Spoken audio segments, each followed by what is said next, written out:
Hi, my name's Penny. Welcome to my channel. So it's been a little while since I filmed a video, but last week I did the Buzzword Readathon, and so I wanted to film a wrap-up. So the Buzzword Readathon was last week. It's going to be a regular thing, I think, mainly hosted by Lala from Books and Lala, which I will link down below.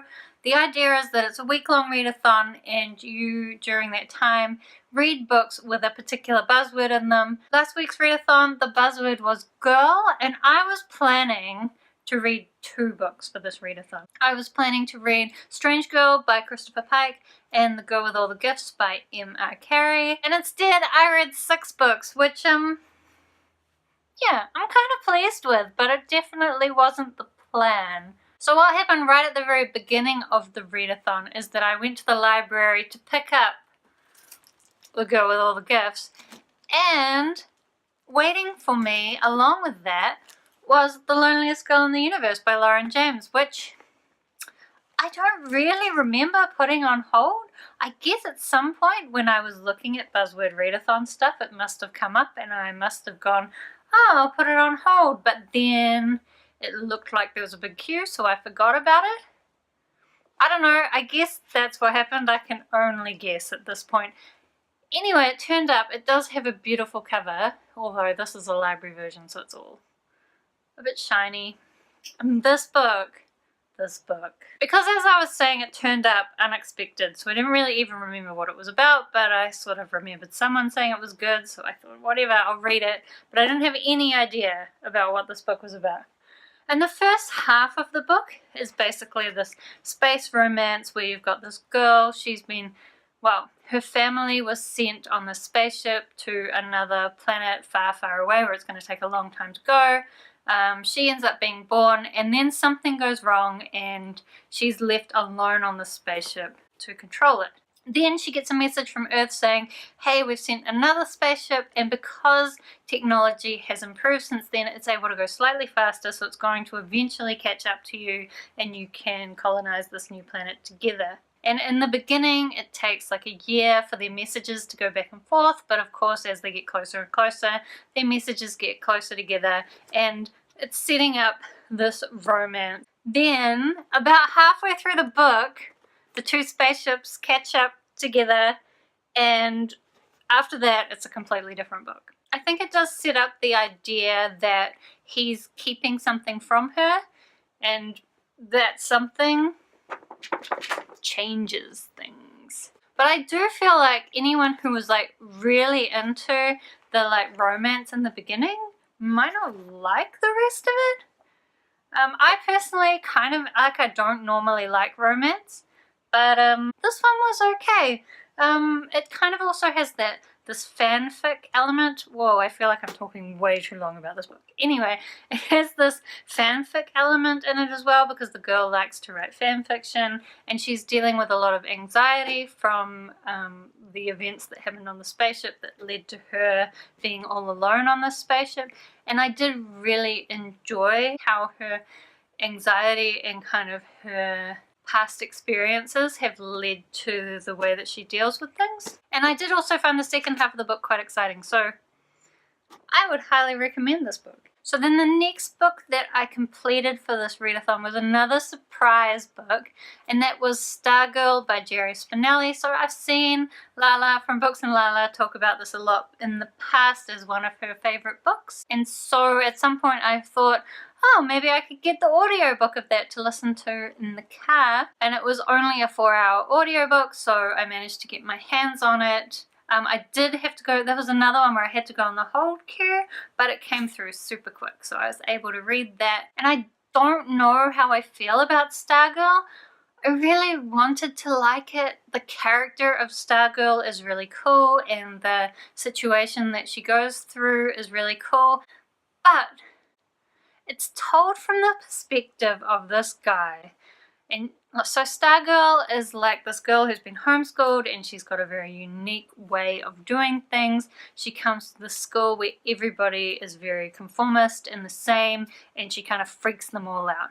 But it's told from the perspective of this guy who is nothing. Like, there is nothing to him that makes him even remotely interesting. He just goes along with everything.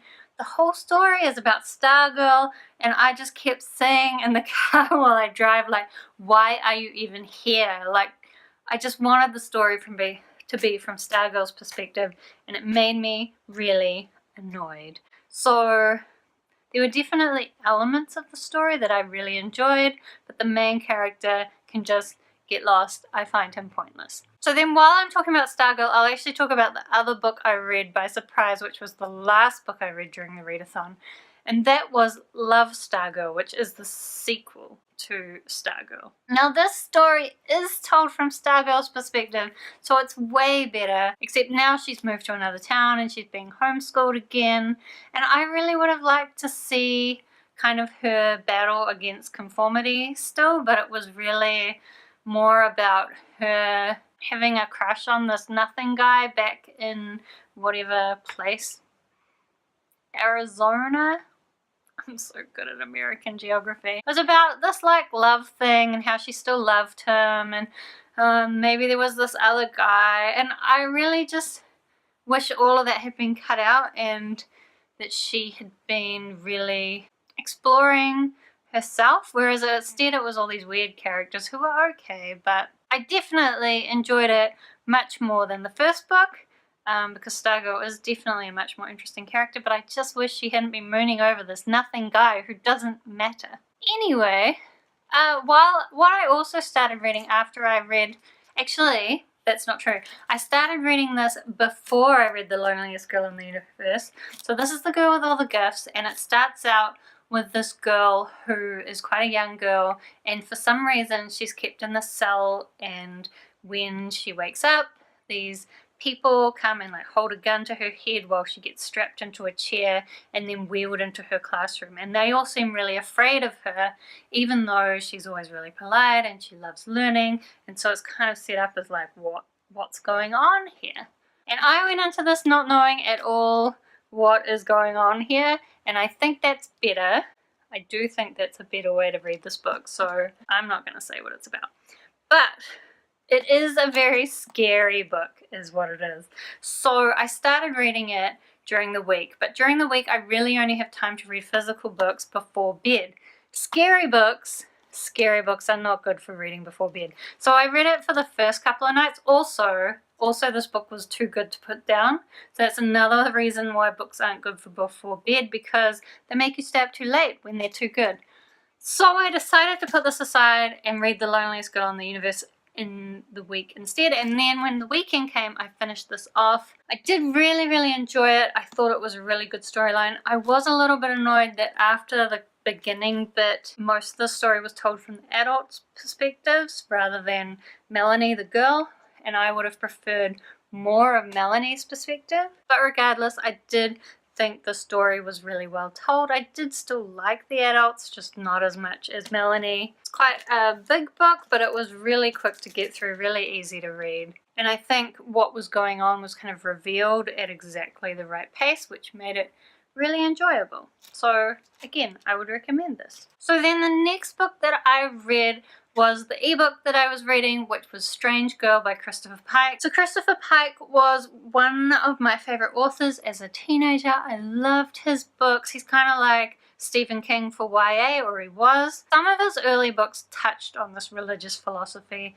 and that was okay, but more and more as he's gone along, he's gotten like really obsessed with religious philosophy. And I think when I talked about this in my TBR, I mentioned that I'd read a book which I think I looked up was published in like in the 90s or early 2000s, but this other book was called Sati, and it was about this guy, a trucker, who picks up a girl, and the girl's like, oh, I'm God, and then all this weird stuff happens that makes him wonder maybe she really was God. And when I read the synopsis of Strange Girl, it seemed like it was going to be the same thing, that this guy was going to meet this girl who said that she was God.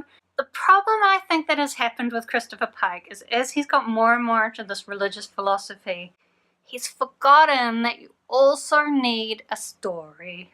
So there's a lot of this girl talking about her religious philosophy, which is like just nothing really happens until right at the end something happens, but by then it's like I don't even care anymore. It was a bit disappointing, but it did make me want to reread Sati, so I might try and find a copy of that at some point and reread that. I'm a little bit worried because as a teenager I thought that was great, but maybe I'll go back and read it now and I'll hate it. Oh, it's always so hard to know whether it's worth risking ruining something from your childhood just for a bit of nostalgia. Okay, so then this wasn't quite the last thing I read because of Love Stargirl, but the last thing that I'm going to talk about, I guess, was Paper Girls Volume 4, which turned up at my library about halfway through the readathon. I've had it on hold for quite a while and I thought it was going to take a long time to come, and I think it has actually, although it hasn't been out that long.